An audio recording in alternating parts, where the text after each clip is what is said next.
दोस्तों, एक नए वीडियो के साथ और एक नए एपिसोड के साथ आप लोगों का स्वागत करता हूँ। दोस्तों, ये वीडियो आपके पर्सनल फाइनेंस के होने वाला है, रिलेटेड होने वाला है। इसलिए दोस्तों, ये वीडियो में हम जानेंगे म्यूचुअल फंड्स क्या होते हैं और उन पर कैसे इन्वेस्ट कर सके हम। सभी बेसिक बेसिक इंफॉर्मेशन जो आम आदमी के नाते या फिर एक बिगनर इन्वेस्टर के नाते मालूम होना चाहिए, ऐसे बेसिक इंफॉर्मेशन म्यूचुअल फंड्स के बारे में। आइए जानते हैं।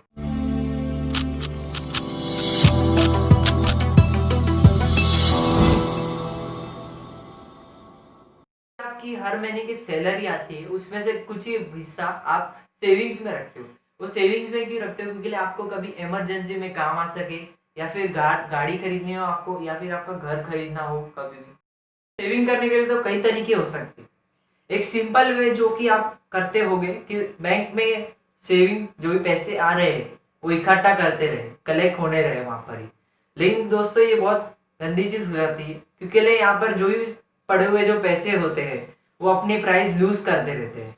क्योंकि यहाँ पर जो भी हमारे देश का जो इन्फ्लेशन रेट होता है वो बढ़ता रहता है। दोस्तों, रखे गए पैसे अपने प्राइस लूज ना करे, इसलिए कई लोग उसे अलग अलग जगह पर इन्वेस्ट कर देते हैं। हमारे देश पर 4 जगह से इन्वेस्ट किया जा सकता है।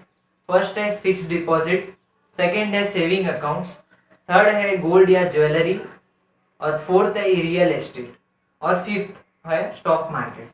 इन्वेस्टमेंट में 3 चीजें होती है, एक है रिटर्न, सेकंड है रिस्क और थर्ड है टाइम। दोनों चीजों में एक बेसिक रूल है, मतलब कि जैसे आपका जितना ज्यादा टाइम होगा उतना ही ज्यादा आपको रिस्क उठाना पड़ेगा। अगर इतना ही ज्यादा आपको रिस्क उठाना पड़ेगा तो आपको उतना ही ज्यादा रिटर्न मिलेगा। मतलब इसका मतलब होता है कि आपको जितना ज्यादा प्रॉफिट चाहिए उस इन्वेस्टमेंट करके उतना ज्यादा आपको रिस्क लेना पड़ेगा। अगर आपको रिस्क लेना पड़ेगा तो आपको यहाँ पर टाइम ज्यादा देर के लिए आपको इन्वेस्टमेंट करनी पड़ेगी। अगर हम बात करें सेविंग अकाउंट्स की, तो उस पर आपको थोड़ा कम रिस्क लेना पड़ता है और उस पर जो जब चाहे आप पैसे निकाल सकते हो इन्वेस्टमेंट करके। और यहाँ पर अगर बात करें रिटर्न की, तो आपको थोड़ा कम मिल जाता है, रिटर्न सिर्फ आपको 4% का मिलता है। जबकि अगर हम बात करें हमारे देश की इन्फ्लेशन रेट की, तो 4 से 5% होते हैं। तो यहाँ पर आपको बहुत कम लो रिस्क उठाना पड़ता है और आपको सब कुछ कम उठाना पड़ता है, लेकिन आपको यहाँ पर रिटर्न भी कम मिलता है। बात करें फिक्स डिपॉजिट की, तो यहाँ पर आपको कम रिस्क लेना पड़ता है, लेकिन दोस्तों डिसएडवांटेज आपको यहाँ मिलता है कि एक फिक्स टाइम पर आपको पैसे निकालने होते हैं, लेकिन आपको इसके बदले आपको रिटर्न भी ज्यादा मिलता है। करीब के करीब 7 to 8% आपको रिटर्न मिल जाता है। करें गोल्ड और ज्वेलरी की इन्वेस्ट की, तो आप इस ग्राफ पर देख सकते हो बहुत ज्यादा रिस्की हो जाता है। क्योंकि दोस्तों, आप इस ग्राफ पर देख सकते हो कि 2019 और 2009 और 2012 का अगर आपको इन्वेस्ट किया होता तो आपको ज्यादा रिटर्न रेट मिलता। लेकिन अगर उसके बाद के आप साल में इस ग्राफ पर देख सकते हो तो वहां पर रिटर्न रेट कम हो जाता है। इसलिए दोस्तों, यहाँ पर गोल्ड की जो प्राइस है कम ऊपर नीचे हो जाती है, इसकी वजह से इन्वेस्ट में रिटर्न भी आपको कम मिल सकता है। हम बात करें घर के इन्वेस्ट की, तो यहाँ पर आप ग्राफ पर देख सकते हो कि उनके जो प्राइस है, घरों के जो इंडिया में जो प्राइस है ऊपर नीचे होते रहते हैं। मतलब कि अगर आपने मार्च 2012 को अगर आपने इन्वेस्ट किया होता था तो आपको 30% से रिटर्न रेट मिला, लेकिन उसकी थोड़ी के बाद आप इस ग्राफ पर देख सकते हो आपको पूरा 5% का रिटर्न रेट मिल जाता है।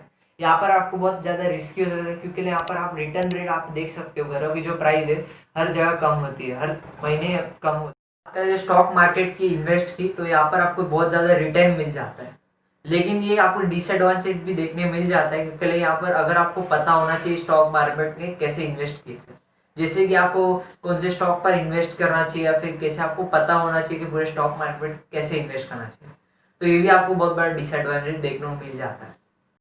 मेरे तरफ से एक बहुत ज़्यादा जनरल एडवाइस देना चाहूँगा, क्योंकि आपको यहाँ पर बोलना चाहूँगा कि अगर आप इन्वेस्ट करते हो तो एक जगह आपको इन्वेस्ट नहीं करना चाहिए, हर अलग अलग जगह आपको इन्वेस्ट करना चाहिए। क्योंकि दोस्तों, यहाँ पर अगर बात हुई क्रैश की, मतलब कि आप रियल एस्टेट में सिर्फ आप इन्वेस्ट करते हो, तो अगर वो क्रैश कर गया तो आपको ओवरऑल पूरा लॉस हो सकता है। लेकिन अगर आपने हर एक जगह अलग अलग जगह इन्वेस्ट किया होता तो आपको बहुत इधर का क्रैश होगा, ओवरऑल पूरा आपको लॉस नहीं होता। तो घुमा फिरा कर हमारे टॉपिक पर आ जाते हैं कि म्यूचुअल फंड्स क्या होते हैं। म्यूचुअल फंड बेसिकली एक ऐसी जगह होती है जहाँ पर आपको एक ही जगह से अलग अलग इन्वेस्टमेंट करने का मौका मिल जाता है। अगर आपने कई जगह उस म्यूचुअल फंड्स पे पैसा लगाया तो अलग अलग जगह पर आपका इन्वेस्ट हो जाएगा, इसकी वजह से आपके थोड़े पैसे भी ओवरऑल क्रैश नहीं हो पाए। एसेट मैनेजमेंट कंपनी होती है वही म्यूचुअल फंड्स खोलते हैं। यहाँ पर एसेट मैनेजमेंट कंपनी में क्या होता है, जैसे आप पैसे इन्वेस्ट करने जाते हो म्यूचुअल फंड्स में, यहाँ पर एसेट मैनेजमेंट कंपनी जो होती है वो अलग अलग एक्सपर्ट अपॉइंट करके रखती है। अब ये एक्सपर्ट्स किसके लिए होते हैं, क्योंकि आपको पता नहीं होगा इन्वेस्ट कैसे किया जाए, तो आप एसेट मैनेजमेंट जब भी आप कंपनी में पैसे देने आते हो तो एसेट मैनेजमेंट कंपनी में कई सारे एक्सपर्ट आपको अपॉइंट करके रख देते हैं वहाँ पर, और उस पैसे को एक्सपर्ट को दिया जाता है अलग अलग जगह पर इन्वेस्ट करने के लिए। तो यहाँ पर क्या होता है, ऐसे एक एक करके आप अलग अलग लोगों भी आते रहिए, तो ये जो भी पैसा इकट्ठा होता है वो एक आप वो लोग अलग अलग जगह करके इन्वेस्ट कर देते हैं, और उस इन्वेस्ट में से जो भी आपको रिटर्न रेट आता है उस पे से उसके 1 से 2 बहुत कम परसेंट एसेट मैनेजमेंट कंपनी रख लेती है और बाकी का आपको दे देती है।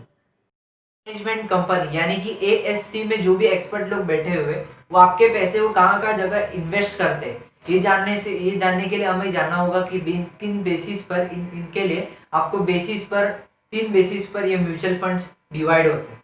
पहला है इक्विटी म्यूचुअल फंड्स, सेकंड है डेब्ट म्यूचुअल फंड्स और थर्ड है हाइब्रिड म्यूचुअल फंड्स। अगर हम बात करें इक्विटी म्यूचुअल फंड्स, तो इसके अंदर स्टॉक मार्केट में आपके पैसे इन्वेस्ट किए जाते हैं। तो जाहिर सी बात है, अगर हम देखा जाए तो यहाँ पर आपको ज़्यादा रिस्क देखने मिल जाते हैं, आपको यहाँ पर ज़्यादा रिटर्न रेट भी मिल जाते हैं। म्यूचुअल फंड्स, इसमें भी कई सारे के कैटेगरीज आते हैं। यहाँ पर अगर हम देखें पहले कैटेगरी को, तो यहाँ पर डाइवर्सिफाइड म्यूचुअल फंड्स देखने को मिल जाते हैं।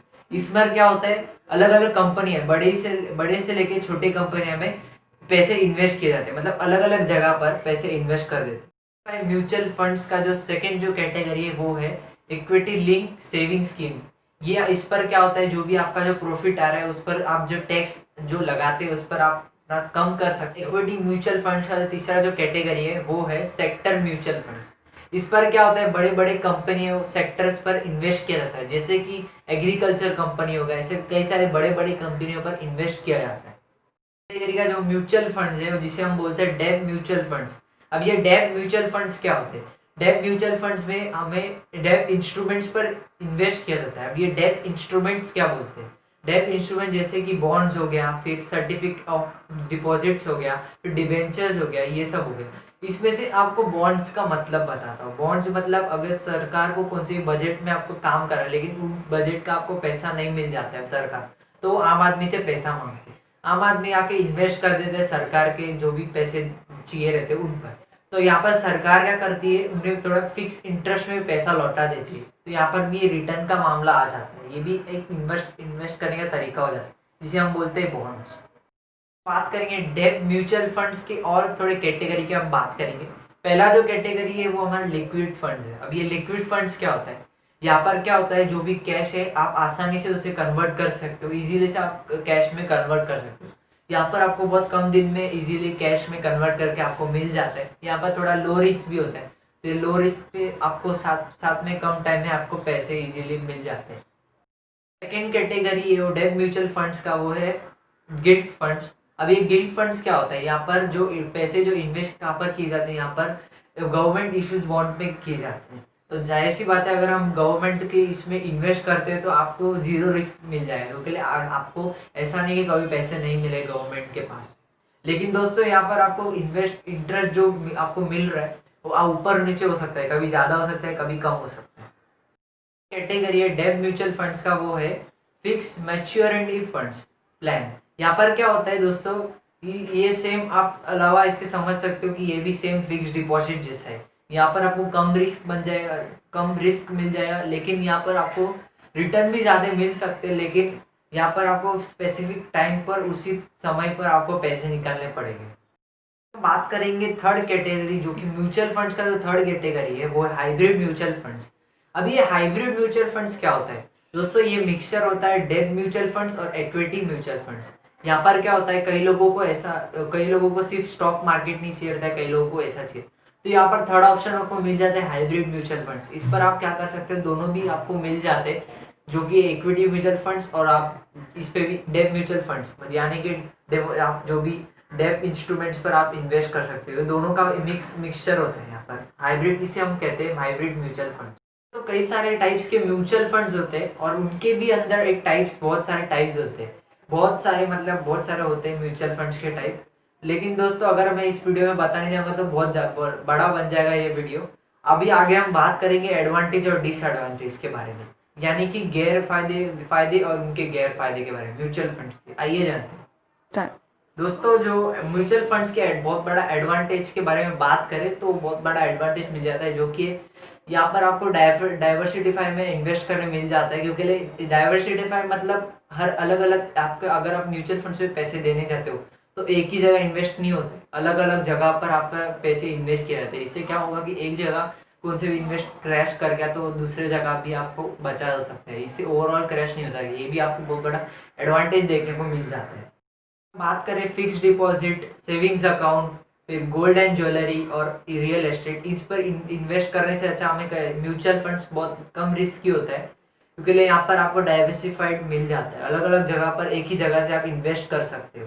और ये जब भी रिस्की तभी नहीं होता है जब भी आप एक पर्टिकुलर अच्छा वाला म्यूचुअल फंड्स टाइप भी आपको मैंने बताया, तो उस पर आप कौन सा चूज करते हो वो आपके इस पर डिपेंड करता है। दूसरा बहुत बड़ा एडवांटेज वो है कि यहाँ पर आप अलग अलग मतलब एक बार से आप पैसा करके इन्वेस्ट नहीं कर सकते म्यूचुअल फंड में। यहाँ पर एसआईपी के द्वारा आप एक एक महीने थोड़े थोड़े पैसे जमा कर कर उस पर्टिकुलर जगह पर इन्वेस्ट कर सकते हैं। दूसरा बहुत बड़ा अच्छा एडवांटेज आपको देखने में मिल जाता है। यहाँ पर क्या होता है, अगर आप कौन से भी दूसरे इन्वेस्ट में जाओ तो आपको खुद से इन्वेस्ट करना पड़ता है, लेकिन म्यूचुअल फंड्स में ऐसा नहीं है। आपको मैंने वीडियो में पहले ही बताया था कि यहाँ पर एक एक्सपर्ट अपॉइंट किए जाते, आप लोगों को सिर्फ पैसे ही देने होते और वहाँ पर एक्सपर्ट ही जाके उस अलग अलग जगह पर इन्वेस्ट कर देते हैं। यहाँ पर खुद से आपको इन्वेस्ट नहीं करना पड़ता। एडवांटेज के साथ आपको डिसएडवांटेज भी आपको म्यूचुअल फंड्स के बारे देखने मिल जाता है। यहाँ पर क्या होता है, जब आप पैसे देने जाते हो वो एक्सपर्ट अलग अलग जगह इन्वेस्ट कर देते हैं ये पैसे को, लेकिन आपको पता नहीं रहता कि ये पैसे कहाँ का इन्वेस्ट करेगा, गलत नहीं कर देगा, ऐसा कुछ हो नहीं सकता। ये रिस्क भी हो जाता है, ये भी आपको डिसएडवांटेज देखने में मिल जाता है म्यूचुअल। ये वीडियो को आपको बहुत ज़्यादा हेल्पफुल हुआ रहेगा, पसंद भी आया होगा और आपको एजुकेट करने वाला भी होगा। अगर आपको ये वीडियो पसंद आया तो अपने दोस्तों, फैमिली सभी के साथ शेयर करना, पता चलो लोगों को बताओ म्यूचुअल फंड्स के कितने टाइप्स हो सकते हैं और इसे कैसे इन्वेस्ट किया जा सकता है।